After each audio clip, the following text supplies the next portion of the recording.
இங்கதான் இருக்கியா? சாப்பிட்டியா அவந்திகா? ஏய் அவந்திகா, எதுக்கு அழுதுட்டு இருக்க? ஒன்றும் இல்லை மாமா. இப்படி அழுதுட்டு இருக்க? ஒன்னும் இல்லைன்னு சொல்ற. என்ன விஷயம் அவந்திகா, சொல்லு. அத்தை ஏதாவது திட்டினாங்களா? இல்ல மாமா ஏதாவது சொன்னாரா? இல்லை மாமா. அப்புறம் என்ன, ஏன் இப்படி அழுதுட்டு இருக்க? எங்க வீட்ல யாராச்சும் ஏதாவது சொன்னாங்களா? ஏய் அவந்திகா, கேக்குறேன்ல, சொல்லுமா. நீ சொன்னாதானே என்ன நடந்துச்சுன்னு எனக்கும் தெரியும். மாமா, மதியம் நான் ட்ரெஸ் சேஞ்ச் பண்ணிட்டு இருந்தேன். அப்போ பவானி அக்கா கதவை தட்டாம உள்ள வந்துட்டாங்க. நான் யாரோ வந்துட்டாங்கன்னு நினைச்சு ரொம்ப பயந்துட்டேன் மாமா. அதுக்கப்புறம் அவங்க கிட்ட கேட்டேன், கதவை தட்டிட்டு உள்ள வர வேண்டியதானு. அந்த அக்கா தப்பா புரிஞ்சுட்டு அழுதுட்டாங்க. அப்புறமா அத்தை என்னை கூப்பிட்டு எல்லாரும் முன்னாடியே திட்டிட்டாங்க மாமா. எங்க அம்மா திட்டினாங்களா? ஆமா, பவானி அக்காவை நீ ரொம்ப திட்டிட்டியோ? அதெல்லாம் ஒன்றும் இல்லை மாமா. நான் திட்டலாம் இல்லை, கொஞ்சம் சத்தமாக பேசவோ அவங்களுக்கு திட்டின மாதிரி தெரிஞ்சது போல இருக்கு. அத்தைக்கிட்ட அவங்க என்ன சொன்னாங்கன்னு தெரியல. அத்தை என்ன எல்லாரும் முன்னாடி அசிங்கமாக திட்டாங்க. அது மட்டும் இல்லை மாமா, ரிசப்ஷனுக்கு என்னால் எதுவும் பண்ண முடியாதுன்னு சொல்கிறாங்க. என்னால் உனக்கு ட்ரெஸ் எல்லாம் எடுத்து கொடுக்க முடியாது. சின்ன வயசுலேருந்து உனக்கு நான் நிறைய பண்ணியிருக்கேன், அதனால இப்போ என்னால் ஒன்றுமே செய்ய முடியாது. அப்படியெல்லாம் வேலைக்காரங்க எடுத்துக்க சொல்லி அவமானப்படுத்துறாங்க மாமா. எங்க அம்மாவை அப்படிலாம் சொன்னாங்க? ஆமாம் மாமா. எங்கள் மம்மி போய் அனிதாக்காக்கு 10 சவரன் நகை போட்டாங்கல்ல, அந்த மாதிரி என் பொண்ணுக்கு ஒரு 3 சவரன் நகை போடுங்க ரிசப்ஷனுக்கு. அவளோட ஃப்ரெண்ட்ஸு என்னோட நாத்தனார் எல்லாம் வராங்க.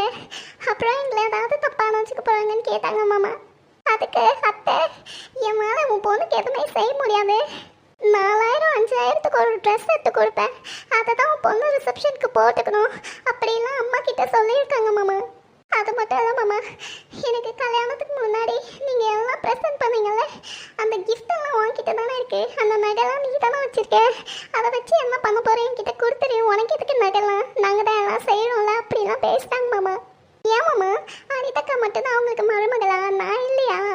அத்தை என்கிட்ட இப்படிலாம் நடந்துப்பாங்க நான் கொஞ்சம் கூட எதிர்பார்க்கவே இல்லை மாமா. ச்சே, எங்க அம்மா எவ்வளோ ஒரு கேவலமான விஷயத்த பார்த்துருக்காங்க. இவ ஏன் பொண்டாட்டி, எனக்கு கொடுக்குற மரியாதை தானே இவளுக்கும் கொடுக்கணும். எல்லாரும் முன்னாடியும் இப்படிலாம் பேசலாமா? தப்பு இல்லை இதெல்லாம். வேற என்ன சொன்னாங்க அவந்திகா? சின்ன வயசுலேருந்தே நாங்கள் தான் உங்களுக்கு சாப்பாடுலாம் போட்டோம் ஞாபகம் இருக்கா அப்படிலாம் கேட்டாங்க மாமா.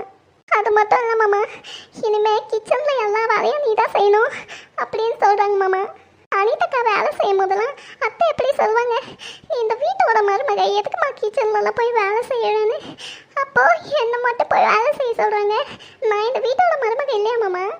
இல்லை அத்தை என்ன அப்படி நினைக்கவே இல்லையா? நீங்கள் எல்லாம் வாங்கி கொடுத்து சாப்பாடு போட்டு படிக்க வச்சதுனால நான் உங்களை வர கீழே இறங்கிட்டேன் மாமா. அவந்திகா அப்படிலாம் இல்லைம்மா. இல்லைன்னா உங்களை கல்யாணம் பண்ணிக்கிறதுக்கு எனக்கு தகுதியே இல்லையா? நான் என்ன மாமா அவ்வளோ பெரிய பாவம் பண்ணிட்டேன்? எனக்கு எதுவுமே கிடைக்க மாட்டேங்குது, கிடைச்ச எதுவுமே நிலைக்க கூட மாட்டேங்குது. நீங்களும் என்னை விட்டு பிரிஞ்சு போயிடுவீங்களான்னு எனக்கு ரொம்ப பயமா இருக்கு மாமா. அது மட்டும் நடந்ததுன்னா என்னை உயிரோட பார்க்க முடியாது. அப்படியெல்லாம் பேசாத அவந்திகா. இங்க பாரு அவந்திகா, உனக்காக நான் எப்பவுமே துணையா இருப்பேன். கடைசி வரைக்கும் நம்ம வாழ்க்கையை நம்ம தான் வாழ போறோம் அவந்திகா. நான் உனக்காக எப்பவுமே இருப்பேன், கவலைப்படாத. நான் கல்யாணம் பண்ணும்போது உனக்கு ஒரு ப்ராமிஸ் பண்ணியிருந்தேன், ஞாபகம் இருக்கா? என்னால் உனக்கு எந்த கஷ்டமும் வராது, என் வீட்டு சைடு இருந்து உன்னை யாரும் ஹர்ட் பண்ணாத மாதிரி நான் பார்த்துக்கிறேன்னு. தெரிஞ்சோ தெரியாமையோ உன்னை ஹர்ட் பண்ணிட்டாங்க, அதுக்காக நான் உன்கிட்ட மன்னிப்பு கேட்குறேன். இனிமே இந்த மாதிரியெல்லாம் நடக்காது அவந்திகா, நான் பார்த்துக்கிறேன். மாமா, அவங்களுக்காக நீங்க எதுக்கு மன்னிப்பு கேட்குறீங்க? எனக்கு அத்தை திட்டினதெல்லாம் பெரிய விஷயமா தெரியல. வீட்டில் வேலை செய்கிறவங்க முன்னாடிலாம் திட்டாங்க, அதான் எனக்கு கஷ்டமா இருக்கு. இந்த வீட்டில் எல்லாரும் என்னை பற்றி என்ன நினைப்பாங்க? அதான் மாமா எனக்கு ரொம்ப வருத்தமா இருக்கு. அம்மா பண்ணது தப்பு தான் அவந்திகா. சரி வா என் கூட. எங்க மாமா? எதுக்காக அவந்திகாவை இப்படிலாம் பேசுனீங்கன்னு நான் ஒரு வார்த்தை கேட்டுறேன். மாமா, தயவு செஞ்சு அது தப்பு மட்டும் பண்ணிடாதீங்க, அப்புறம் நான் தான் உங்களுக்கு சொல்லி கொடுத்துறேன்னு சொல்லுவாங்க. அவங்க எப்படி வேணாலும் சொல்லிட்டு போட்டோம் அவந்திகா, வா நான் கேட்குறேன். உனக்குன்னு பேசுறதுக்கு நான் இருக்கேன், நான் உன் புருஷன். நான் கேட்காம வேற யார் கேட்பா? வா போலாம். மாமா வேணாம் மாமா. வான்னு சொல்றேன்ல. மாமா ப்ளீஸ் மாமா, பிரச்சனை பண்ணாதீங்க மாமா. நீ அமைதியா வா அவந்திகா. மாப்ள, என் பொண்ணை ஏன் பீச்சுன்னு போறீங்க? அத்தை, எங்க அம்மா அவளை ரொம்ப திட்டினாங்களாமே. அப்ப நீங்க என்ன பண்ணிட்டு இருந்தீங்க? உங்க பொண்ணை தானே திட்டுறாங்க, வந்து கேட்க வேண்டியது தானே. எங்க மாப்பிள்ள, நான் ஏதாவது கேட்டனா என்னைய திட்டி விட்டுறேன் எங்க அண்ணி. என்னது, உங்களையும் திட்டுவாங்களா? ஆமா மாப்பிள்ள, எங்க அண்ணி முன்ன மாதிரி இல்ல, ரொம்ப மாறிச்சு. அது மட்டும் இல்ல மாப்பிள்ள, ஏற்கனவே ரிசப்ஷன் பத்தி எங்க அண்ணி கிட்ட பேசுனதுக்கே ஒரு மாதிரி மூஞ்சி காமிச்சு விட்டுச்சு. என்ன அத்தை சொல்றீங்க? இந்த விஷயம் எப்ப நடந்தது? முந்தானேத்து தான் நடந்துச்சு. என் பொண்ணுக்கு ரிசப்ஷனுக்கு ஒரு செயின் ஆச்சு போடுங்க, எங்க நாத்தனார் வீட்ல இருந்து எல்லாம் வருவாங்க, அப்புறம் என்ன எதனா அசிங்கமா சொல்ற போறாங்கன்னு சொன்னா எங்க அண்ணி எப்படி பேசிச்சு தெரியுமா? அது மட்டும் இல்ல, என் பொண்ணுக்கு எப்ப ட்ரெஸ் எடுக்க போறோன்னு கேட்டதுக்கு இதெல்லாம் நீ எதுக்கு கேக்குறேன்னு சொல்லிச்சு. நாங்க என்ன பண்றோமோ அத்தை தான் நீங்க ஏத்துக்கணும் அப்படிலாம் சொன்னாங்க மாப்பிள்ள. அத்தை, இப்படி இல்லாம எங்க அம்மா பேசுனாங்க? இது மட்டுமா, உங்க அம்மா இன்னும் எவ்வளவோ பேசுது. அவங்களுக்கு எப்பவுமே அவங்க ஃபர்ஸ்ட் மருமக தான் நல்லவா. நீங்க வேலைக்கு போனதுக்கு அப்புறம் என் பொண்ணு எப்படிலாம் பேசுறாங்க தெரியுமா? பாவம் என் பொண்ணு யார்கிட்டயும் சொல்லிக்காம மனசுக்குள்ளே வச்சுக்குது. என் தலையெழுத்து நானும் அந்த கொடுமையெல்லாம் கண்ணால பார்த்துட்டேன், இன்னும் உயிரோட இருக்கிறேன். நீங்க வேற ஏன் அத்தை இப்படி பேசிட்டு இருக்கீங்க? இந்த விஷயம்லாம் நடக்குதுன்னு முன்னாடியே நீங்களாம் ஏன் என்கிட்ட சொல்லல? நானாச்சும் கேட்டிருப்பேன்ல அம்மாவை. நான் அப்பயே சொல்றேன் தான் சொன்ன மாப்ள. என் பொண்ணு தான் இப்ப நீ சொன்னீனா கண்டிப்பா அவினாஷ் கேப்பாரு. அப்புறம் இந்த வீட்ல எல்லாரும் என் மேல தான் பழி போடுவாங்க. பத்தியா கல்யாணம் பண்ணி வந்தவனையும் குடும்பத்தை பிரிச்சுட்டான்னு சொல்லுவாங்க. நீ எதுவும் கேட்டுக்காதமான்னு சொல்லிச்சு. அதனால தான் நான் யாரண்டே ஏதோ சொல்லிக்கல. இன்னைக்கு என் பொண்ணு கூப்பிட்டு கிச்சன்ல போய் சமைக்கணும்னு சொல்றாங்களாம். சமைக்கிறதுனா பெரிய விஷயம் இல்ல மாப்ள, சமைச்சிடலாம். என் பொண்ணு எப்படி இத்தனை பேருக்கு தனியா சமைக்கும்? இந்த வீட்ல என்ன கொஞ்சம் பேர் இருக்கிறோம், எவ்வளோ பேர் இருக்கிறோம், எல்லாருக்கும் சேர்த்து சமைக்க தேவையில்ல. அனிதா சமைக்கும் போது பவானிய மீனாட்சி ஏன் உங்க அம்மா கூட இருந்து சமைக்கிறாங்க, ஏன் மருமகளும் கூட இருந்து சமைக்கிறா. ஆனா என் பொண்ணு மட்டும் தனியா சமையல் செய்யணுமா, யாரும் போக கூடாதா ஹெல்ப்புக்கெல்லாம். ஏன் மாப்பிள்ள, உங்களுக்கு என் பொண்ணு எது கல்யாணம் பண்ணி கொடுத்த நல்லா பார்த்துப்பீங்க, சந்தோஷமா வாழ வைப்பீங்கன்னு தானே. ஆனா என் பொண்ணு என் கண்ணு முன்னாடி இவ்வளோ கொடுமையா அனுபவிக்கிறாளே மாப்பிள்ள. எந்த வீட்டுல பெத்தவங்க இதெல்லாம் ஏத்துவாங்க சொல்லு? என் பொண்ணுக்கு நடக்கிற கொடுமை மாதிரி நான் எங்கேயுமே பார்த்ததே இல்லை. இதுல பெரிய கொடுமை என்னன்னா பெத்தவங்களே அதை கண்ணால பாக்குறோம் பாரு. அதான் ஆனா இவ்வளோ நாள் எங்க அம்மா அவந்திகா கிட்ட அப்படிலாம் நடந்துகிட்டு நான் பார்த்ததே இல்லையா அத்தை? இப்ப மட்டும் ஏன் அப்படிலாம் பண்றாங்க? மாப்பிள்ள, இவ்வளவு நாள் அவ கல்யாணம் பண்ணி இன்னொரு வீட்டுக்கு போயிடுவான்னு நினைச்சுன்னு இருந்தாங்க. அதான் ஊந்து ஊந்து கவனிச்சுருந்தாங்க. ஆனா இப்ப அப்படி இல்லைல்ல, அவ கல்யாணம் பண்ணி இந்த வீட்டுல இருக்கிறா. அதனால அவங்க கோவத்தெல்லாம் இவ மேலே காட்டுறாங்க. நதாண்டாலும் அவங்க தானே எங்களுக்கு செலவு பண்ணி என் பொண்ணு படிக்க வச்சதெல்லாம். அதான் மதியம் சொல்லி காமிச்சிட்டாங்களே, நான் தான் உனக்கு சோறு போட்டேன் சின்ன வயசுல இருந்தே, நான் தான் உன் குடும்பத்தையே பார்த்துக்கினேன்னு. அது போதாதா? வாழணும்னு பொண்ணு கொடுத்தா நீங்க திருப்பி எங்களுக்கு அவமானத்தை தான் கொடுக்குறீங்க. என் மருமகளெல்லாம் நான் எப்படி கையில வச்சு தாங்குறேன்.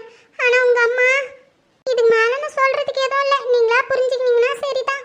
இங்க பாருங்க அத்தை, அவந்திகா என்னை நம்பி கல்யாணம் பண்ணியிருக்கா. அவளை நல்லபடியா பாத்துக்க வேண்டியது என் பொறுப்பு. இனிமே இந்த வீட்ல என்ன நடந்தாலும் முதல்ல என்கிட்ட வந்து சொல்லணும். அவந்திகாவை யாராவது ஏதாவது சொன்னாங்கன்னா என்கிட்ட ஃபர்ஸ்ட் சொல்லுங்க. இங்க என்ன நடக்குது ஏது நடக்குதுன்னு தெரிஞ்சாதானே அத்தை. எதுவுமே தெரியாம நான் எப்படி கேள்வி கேட்க முடியும் சொல்லுங்க? இப்ப இவ்வளோ விஷயம் நடந்திருக்கு, நீங்களா சொல்லலைன்னா எனக்கு ஒண்ணுமே தெரியாது. ப்ளீஸ் அத்தை, தயவு செஞ்சு இனிமே அம்மா என்ன சொன்னாலும் என்கிட்ட சொல்லுங்க, நான் பேசிக்கிறேன். இவ என்ன நம்பி கல்யாணம் பண்ணியிருக்கா, இவளை திட்டுறதுக்கான உரிமை கூட அவங்களுக்கு கிடையாது. நான் இப்பவே அவங்கள போய் கேட்குறேன் எதுக்காக அவந்திகாவை அப்படிலாம் பேசுனாங்கன்னு. இனிமே எங்க அம்மா உங்ககிட்டயும் அப்படிலாம் பேச மாட்டாங்க அத்தை. எங்க அம்மா பேசுனதுக்கு நான் உங்ககிட்ட மன்னிப்பு கேட்டுக்கிறேன். ஐயோ மாப்பிள்ள, அதெல்லாம் ஒண்ணும் வேணாம். நீங்க எதுக்கு மன்னிப்புலாம் கேக்குறீங்க? நீங்க என் புள்ள மாதிரி மாப்பிள்ள. அவங்க எங்களை எப்படி பாக்குறாங்கன்னு எங்களுக்கு தெரியாது. ஆனா நாங்க உங்களை மருமகனா பார்க்கல, எங்க புள்ளையா தான் பாக்குறோம். அவங்க அவ்வளோ பேசினாலும் அதெல்லாம் உண்மை தானே.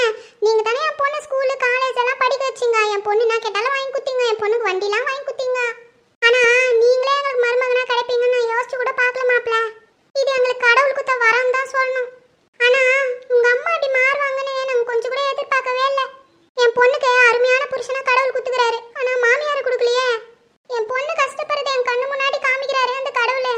இங்க பாருங்க அத்தை, இனிமே இவளுக்கு எந்த கஷ்டமும் வராம நான் பாத்துக்கிறேன். நீங்க ஒன்றும் கவலைப்படாதீங்க. இப்ப நான் எங்க அம்மாவை கேட்டே ஆகணும், நீங்க தள்ளுங்க. மாப்பிள்ள வானா மாப்பிள்ள, விடுங்க இந்த பிரச்சனைய. இப்படியே விட்டா நாளைக்கு இன்னும் ஏதாவது சொல்லுவாங்க அத்தை. தள்ளுங்க, நான் போய் பேசுறேன் அம்மா கிட்ட. மாப்பிள்ள சொன்னா கேளுங்க மாப்பிள்ள, வானா மாப்பிள்ள. அவந்திகாவா போலாம். மாமா ப்ளீஸ் வேணா மாமா, பிரச்சனை பண்ணாதீங்க ப்ளீஸ். வா. யார்கிட்ட? இந்த ராசிக்கிட்டே வா. எப்படி பத்த வச்சேன் பாத்தியா? என் பொண்ணு நல்லா ஏத்தி விட்டு நான் பேச்சு பேசினேன். என் பொண்ணு மதியம் தேவைதான் உனக்கு. அம்மாவும் புள்ளியும் அச்சுக்கின்னு மாலுங்க. இது இதோட முடியாது, இன்னும் நிறைய இருக்குது. இல்லம்மா, இங்கதான் இருக்கோம். சரி வாங்க எல்லாரும் சாப்பிடலாம், டைம் ஆகுது. அனிதா எல்லாரையும் கூட்டிட்டு வாமா சாப்பிடுறதுக்கு. நான் போய் எல்லாம் எடுத்து வைக்கிறேன். சரிங்க அத்தை. அம்மா. அவினாஷ் என்னப்பா, என்னாச்சு? என்னம்மா எதுவுமே தெரியாத மாதிரி நடிக்கிறீங்க? உங்களுக்குள்ள இவ்ளோ ஒரு கேவலமான புத்தி இருக்கும்னு எனக்கு தெரியாம போச்சேம்மா. அவினாஷ் தயவு செஞ்சு இனிமே என் பேரை கூட சொல்லி கூப்பிடாதீங்க. நீங்கெல்லாம் ஒரு அம்மாவா? ஆமா, என் பொண்டாட்டியை திட்டுறதுக்கு நீங்க யாரு?